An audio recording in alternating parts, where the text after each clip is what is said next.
Hey, everybody. I hope you're doing well today. This is Brad Cartwright from Econ Course Companion, and today we're going to take a look at monopolistic competition in a very brief video designed just to give you a basic idea of what is meant by this marketplace, because this is one of the structures that the theory of the firm studies and applies the model of cost, revenues, and profits to in order to understand how it is that firms would behave differently when placed in different market structures. And I want you to think of these market structures just simply as different behavioral structures. Just like you probably behave differently than when you're at home versus when you're at school versus when you're with your friends or when you're with your grandparents. Those structures create your behavior, and you must comply with those structures in order to get along within those market structures. And these four market structures of perfect competition, monopoly, monopolistic competition, and oligopoly are very much like that. They create the structure that firms must abide by, or they must function within, in order to be successful. So let's take a look at monopolistic competition. All right, here's a nice little definition for you.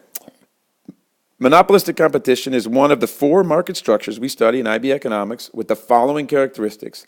There are a large number of firms. The firms have substantial control over the market price.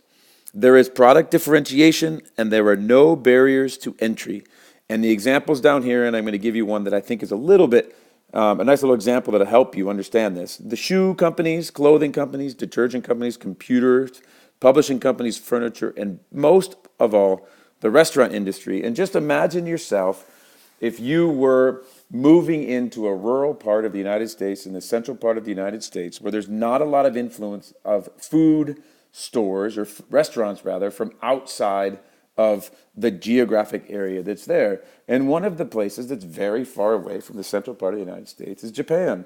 And just by geography, you could imagine that maybe if you knew how to make sushi to such a degree that you really wanted to share your product with people in that small town in the central part of the United States, and you went about and created a restaurant, you would have monopoly on sushi in that small town.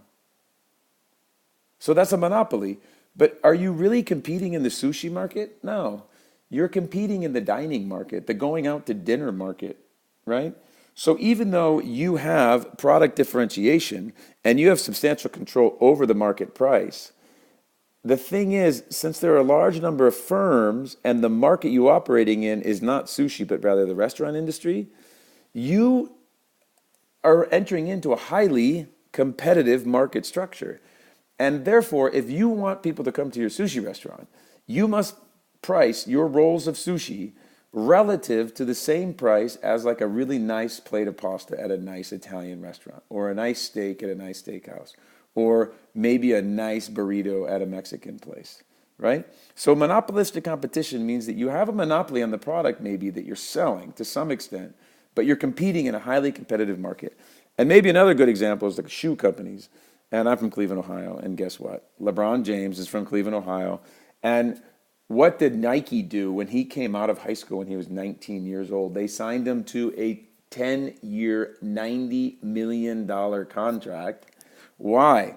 Because they're going to be the first person to ever have a shoe? No, because they wanted to have a monopoly on the LeBron James name, and therefore they could charge a little bit of a higher price in a very competitive very competitive market, because they had a monopoly on LeBron James's brand or on LeBron James's name. And that's why Kyrie Irving also has his own line of shoes, as does Lionel Messi and Ronaldo and all the big players on this planet that play sports, because it's a way for companies to have a monopolistic product within a highly competitive marketplace. All right, so monopolistic competition is one of the four market structures that we study in Theory of the Firm in IB Economics. And it's the one that I think just by the name of it can be a little bit confusing. But once you think of an example like the sushi restaurant in a very rural part of the United States that doesn't have a lot of influence from the cuisine of Japan, or a very famous athlete being signed by Nike or Adidas in order to have a monopoly over their name so that they can compete very, very highly or very well in a competitive market of shoes. All right, my friends, I hope you found this video to be helpful, and we'll talk to you in a bit.